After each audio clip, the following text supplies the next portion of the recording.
Welcome to our deep dive into the art of, well, statistical deception. Yeah. We'll be kind of dissecting this audiobook, How to Lie with Statistics.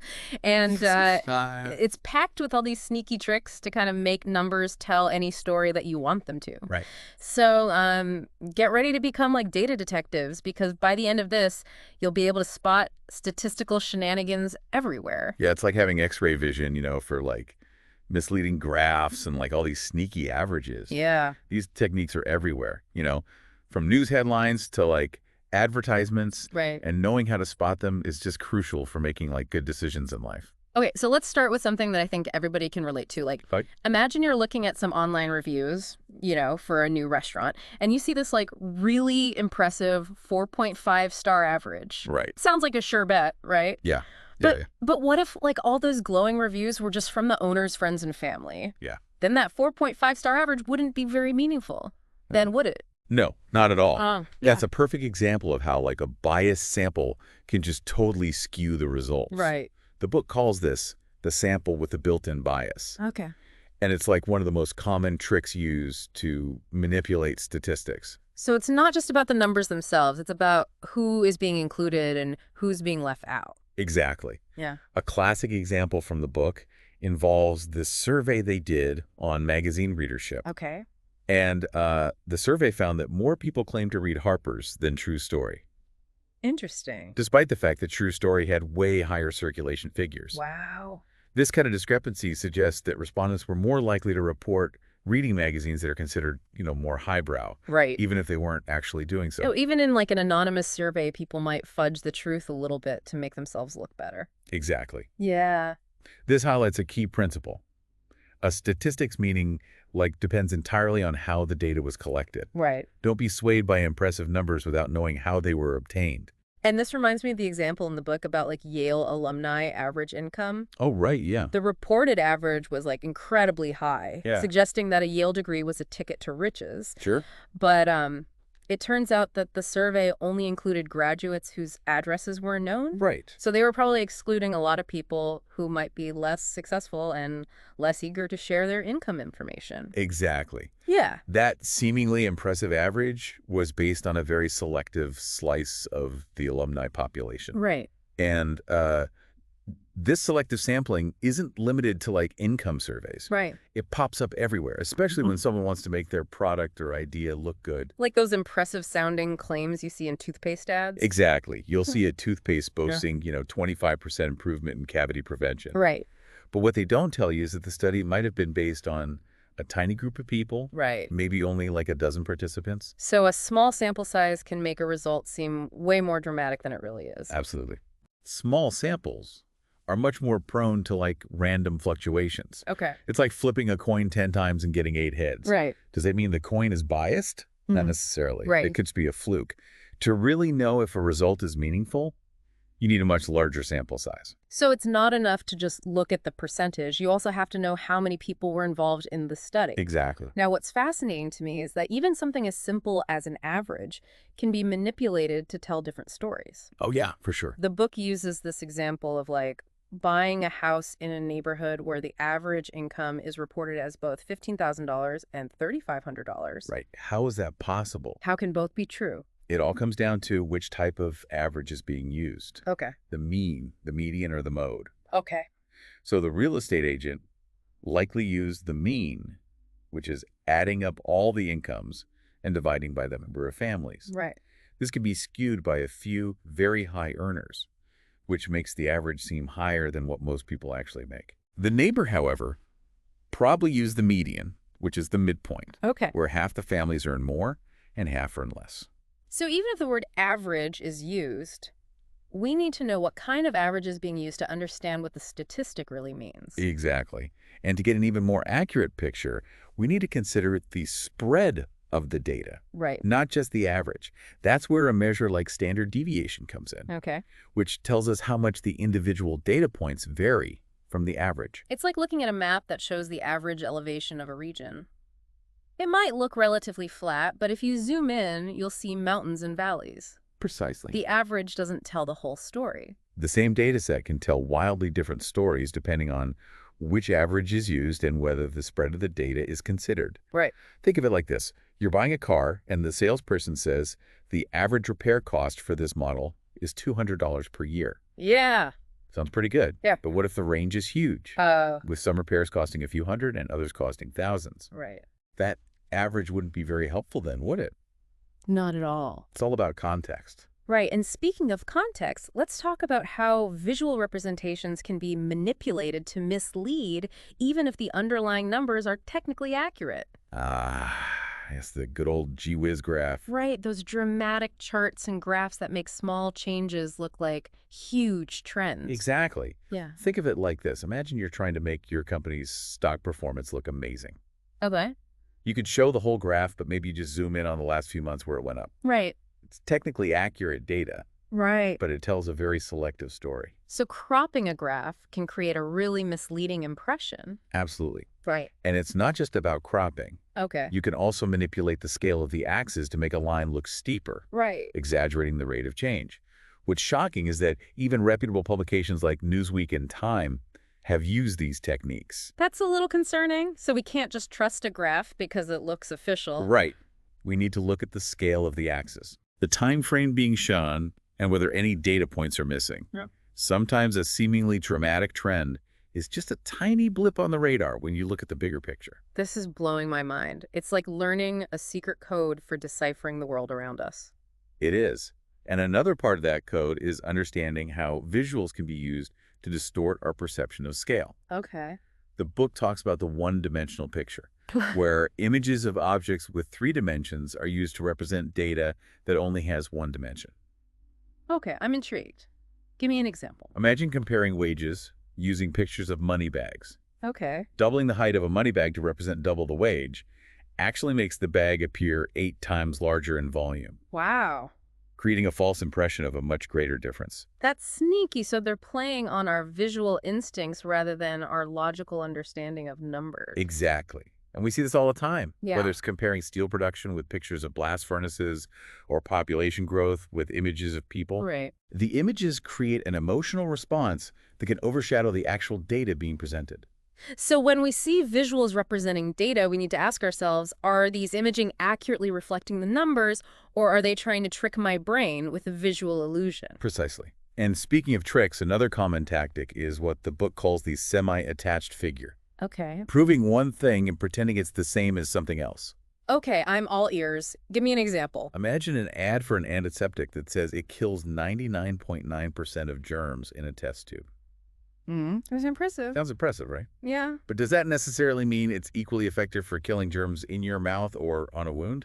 That's a good point. Yeah. Just because it works in a lab setting doesn't mean it translates to real-world effectiveness. Exactly. They're proving one thing, its effectiveness in a test tube, Right. and then implying it's the same as something else, its effectiveness in real-world situations. Right. And we see this all the time. Yeah. Think of those ads that cite a high percentage of doctors who recommend a particular product. Oh, right. Like those 9 out of 10 dentists recommend claims. Exactly. They're implying that these doctors have special knowledge about which products are best, Right. even though they likely don't have any more expertise than the average consumer. Right. They might have been paid to endorse the product or receive free samples. So the key here is to be wary of statistics that seem impressive but might not actually be measuring what they claim to measure. Exactly. We need to ask, is this information actually relevant? Precisely. It's like saying a particular brand of juice is 26% more effective than a hand-cranked juice extractor. Right. Sounds impressive. Yeah. But most people aren't using hand-cranked extractors, so the comparison is meaningless. Right. It's all about making connections that don't actually exist. It's like saying a car is faster than a horse-drawn carriage. Right. Well, duh. Yeah, exactly. It's a tactic designed to distract us from the real issue. Exactly. This is incredible. We're like detectives uncovering this web of statistical deception. We're developing our statistical lie detectors. But how do we know if we're falling prey to the post hoc fallacy? Yes. The one that assumes just because two things happen together, one must cause the other. A classic statistical pitfall. Yeah. The book uses the example of cigarette smokers having lower college grades. Okay. Does smoking make you dumb? Well, I'd like to think not. Well, what else could explain that correlation? Right, exactly. It could be a third factor entirely. Maybe certain personality traits or social habits are linked to both smoking and lower grades. Right. Or maybe students who smoke tend to come from backgrounds with less access to educational resources. Right. It's not enough to simply observe a correlation. Right. You need to dig deeper to understand the underlying causes. Oh. The book hilariously points out that suicides tend to peak in June, Oh, wow. which also happens to be a popular month for weddings.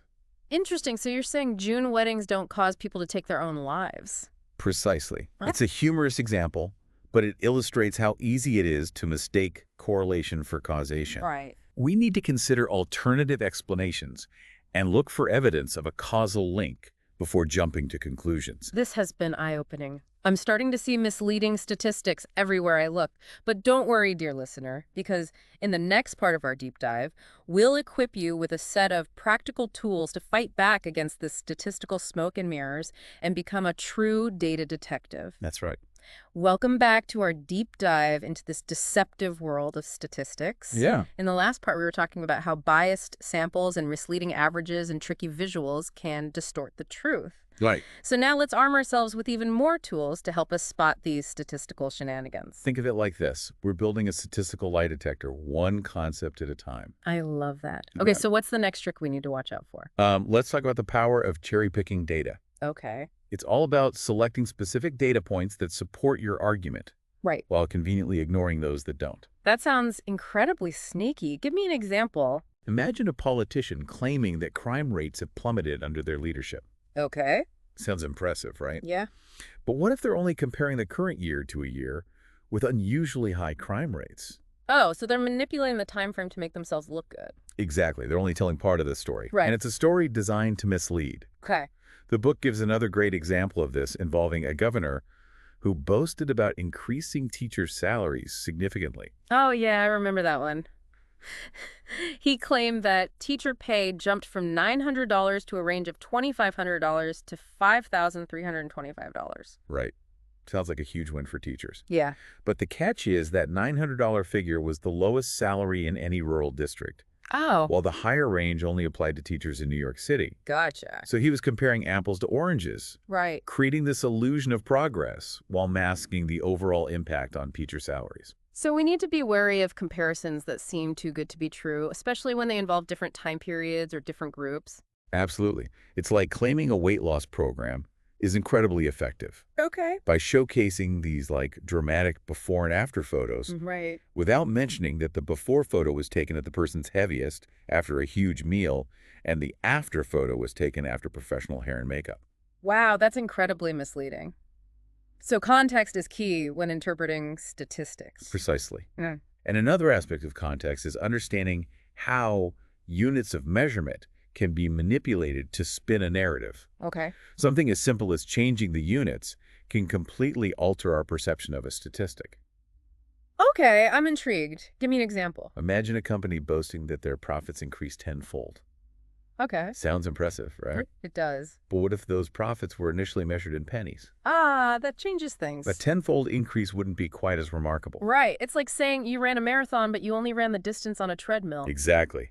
The distance might be the same, but the context is completely different. Right. Or take the example of reporting crime rates. If you report the number of crimes per capita, a small town with a few isolated incidents might seem more dangerous than a large city with a much higher overall crime rate. So the way a statistic is presented can dramatically impact our understanding of it. Exactly. It's like using a magnifying glass to focus on a tiny detail while ignoring the bigger picture. Exactly. And that brings us back to the issue of averages. Okay. We've already discussed how different types of averages can tell different stories. Right. But even when using the same average, it's important to remember it's just a single data point, Okay. and it doesn't represent the full complexity of the data. Right. It's like saying the average height of a woman is 5'4", so therefore every woman must be 5'4". That's obviously not true. Precisely. The average might tell us something about the center of the data, but it doesn't capture the individual variations within that data set. It's like looking at a map that shows the average temperature of a region. Yeah. It might look pretty temperate, but if you zoom in, you'll find scorching deserts and frigid mountaintops. Exactly. It's crucial to look beyond the average and consider the spread of the data. Right. For example, two groups of students could have the same average test score, Okay. but one group could have scores clustered tightly around the average, while the other group has scores ranging from very low to very high. So the average alone wouldn't tell us the whole story. Right. We need to understand the variability within the data to get a complete picture. Now let's talk about something that can be incredibly deceptive visual representations of data, Ah, yes. like those flashy charts and graphs we see everywhere. The deceptive power of visuals. Hmm. It's amazing how a simple tweak to a graph scale or the choice of data points to highlight can completely change the story being told. It's like those weight loss ads that show a dramatic before and after photo, but they don't tell you the before photo was taken at the person's heaviest while the after photo was taken after professional hair and makeup. Exactly. They're using visual trickery Yeah. to create an illusion of a much greater transformation than actually occurred. Right. One common tactic is truncating the graph, cutting off the bottom portion to make a small increase appear much larger. It's like zooming in on a tiny portion of a map to make it seem like a vast distance. So they're essentially cropping out the inconvenient parts of the data. Exactly. And they can also manipulate the scale of the axis to create steeper slopes, exaggerating the rate of change. What's shocking is that even reputable publications have been caught using these misleading techniques. It's like they're saying, look how much this line is going up, but they've conveniently shrunk the axis to make it look more dramatic. Precisely. It's a visual sleight of hand designed to create a specific impression regardless of the actual data. So we can't just trust a graph because it looks official. We need to look at the scale of the axis, the time frame being shown, and whether any data points are missing. Sometimes a seemingly dramatic trend is just a tiny blip on the radar when you look at the bigger picture. Exactly. Don't let those flashy visuals fool you. Put on your data detective hat and scrutinize those graphs carefully. Okay, I'm ready to put my detective skills to the test. What's the next trick we need to watch out for? Let's talk about the one-dimensional picture, a technique that uses misleading visuals to distort our perception of scale. Okay, I'm all ears. Give me an example. Imagine comparing wages using pictures of money bags. Okay. Doubling the height of a money bag to represent double the wage actually makes the bag appear 8 times larger in volume, Right? creating a false impression of a much greater difference. That's so sneaky. They're exploiting our visual instincts to make a difference seem bigger than it actually is. Precisely. And we see this all the time, whether it's comparing steel production with pictures of blast furnaces or population growth with images of people. The images evoke an emotional response that can overshadow the actual data being presented. So we need to be wary of visuals that use size or scale to represent data. Are those images accurately reflecting the numbers, or are they trying to trick my brain with a visual illusion? Exactly. Don't be swayed by those attention-grabbing visuals. Look at the numbers behind the images and see if the representation is truly accurate. Now let's move on to another sneaky tactic, the semi-attached figure, which is all about proving one thing and then pretending it's the same as something else. Ah, yes, the master of misdirection. This technique uses irrelevant comparisons or carefully worded claims to create a misleading impression. Okay, give me an example. Imagine an ad for an antiseptic that says it kills 99.9% of germs in a test tube. Oh yeah, sounds impressive. Sounds impressive, right? But does that necessarily mean it's equally effective for killing germs in your mouth or on a wound? That's a good point. Just because it works in a lab setting doesn't mean it translates to real-world effectiveness. Exactly. They're proving one thing its effectiveness in a test tube, and then implying it's the same as something else, its effectiveness in real-world situations. Yeah. And we see this all the time. Think of those ads that cite a high percentage of doctors who recommend a particular product. Oh, right. Like those 9 out of 10 dentists recommend claims? Exactly. They're implying that these doctors have special knowledge about which products are best, even though they likely don't have any more expertise than the average consumer. They might have been paid to endorse the product or received free samples. So we need to be wary of statistics that sound impressive but might not actually be measuring what they claim to measure. We need to ask, is this information actually relevant, and what are they not telling us? Precisely.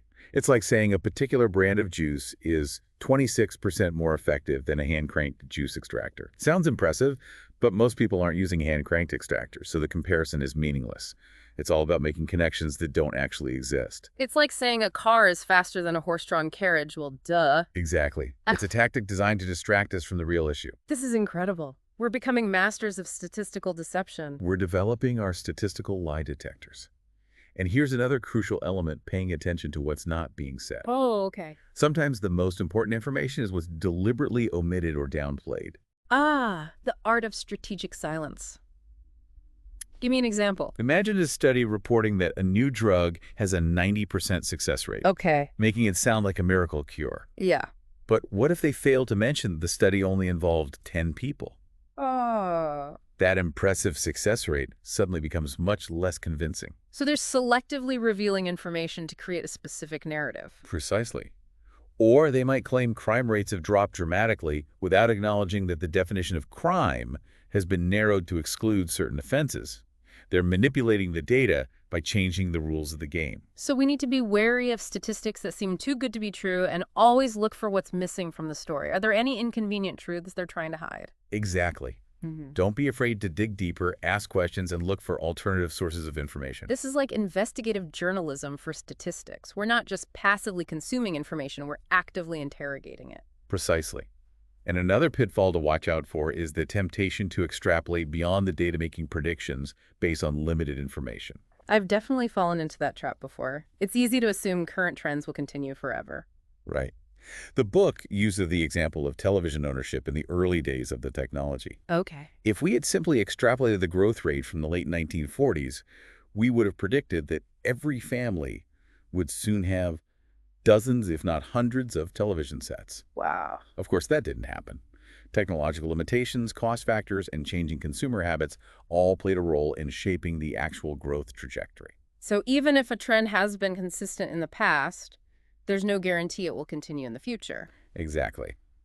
We need to be wary of predictions, especially those based on limited data or that fail to account for potential changes in the landscape. It's like predicting the weather. You can look at historical patterns, but there are so many variables at play that it's impossible to predict the future with certainty. Precisely. The world is a complex and ever-changing place. And statistics, while powerful tools, should be interpreted with caution and a healthy dose of skepticism. This has been an incredible journey into the deceptive world of statistics. We've learned so much about how numbers can be manipulated to tell whatever story the presenter wants. But don't worry, in the next part, we'll put all these newfound skills into practice. We'll equip you with a set of practical questions to ask whenever you encounter a statistic, empowering you to become a true data detective in your everyday life. Welcome back to Data Detectives. In the last two parts, we've been kind of exploring all these sneaky ways statistics can be manipulated, to mislead us. But now Now it's time to fight back. it's time to fight back. We're going to equip you with this set of questions, like a statistical lie detector, if you will, Yeah, I love that. that you can use to scrutinize any number that comes your way. It's like having a superpower for seeing through those statistical smoke and mirror. Exactly. And the book provides a really handy checklist of 5 key questions to ask whenever you encounter a statistic. Okay, let's break them down one by one. What's the first question on our statistical lie detector checklist? First up, we have who says so. This is all about considering the source of the information and any potential biases they might have. Right. It's like evaluating the credibility of a witness in a courtroom. Is this person trustworthy? Do they have a motive to distort the truth? Exactly. Is it a company trying to sell you something? A politician pushing an agenda? A researcher with a vested interest in a particular outcome? These are all things to consider when evaluating the credibility of a statistic. So we need to be wary of statistics that come from sources that might have an axe to grind. What's the next question on our checklist? Next, we have how does the source know? This is about evaluating the methodology and sample size. Right. It's like asking a detective, how did you gather this evidence? Was it a carefully controlled experiment? Or just like a casual observation? Exactly. Was the study well designed? Was the sample size large enough to be statistically significant? Were the data collected in a way that minimizes bias? These are all crucial questions to ask. So we need to be kind of skeptical of statistics based on flimsy evidence or studies with tiny sample sizes. What's the third question on our list? The third question is what's missing? This is all about looking for omitted data or alternative interpretations. Right, it's like solving a puzzle and realizing there are a few pieces missing.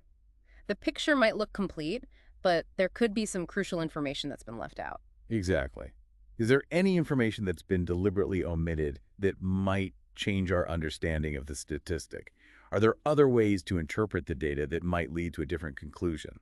So we need to be wary of statistics that tell only part of the story. What's the fourth question on our checklist? The fourth question is, did somebody change the subject? This is about watching out for shifts in definitions units of measurement, or the actual topic being discussed. Right. It's like watching a magician perform a sleight of hand trick. Our attention is diverted while they subtly switch something out, and suddenly we're looking at something completely different. Exactly. Is the statistic being used to support a claim that's different from what it actually measures? Are there any subtle changes in language or framing that might be misleading? So we need to be on the lookout for sneaky wordplay and bait and switch tactics. What's the final question on our list? The final question is the most important one. Does it make sense? This is about applying common sense and critical thinking to the claims being made. Right. Sometimes our gut instinct can tell us when something is fishy. If a statistic seems too good to be true or just doesn't logically add up, it's probably worth questioning. Exactly. Does the statistic align with your understanding of the world? Are there any logical inconsistencies or red flags that make you question the validity of the claim? So even if a statistic ticks all the other boxes on our checklist, we should still trust our intuition and not be afraid to question things that seem off. Precisely. It's about using your critical thinking skills to evaluate the information and make informed decisions. These 5 questions are incredibly powerful tools for navigating this complex world of statistics.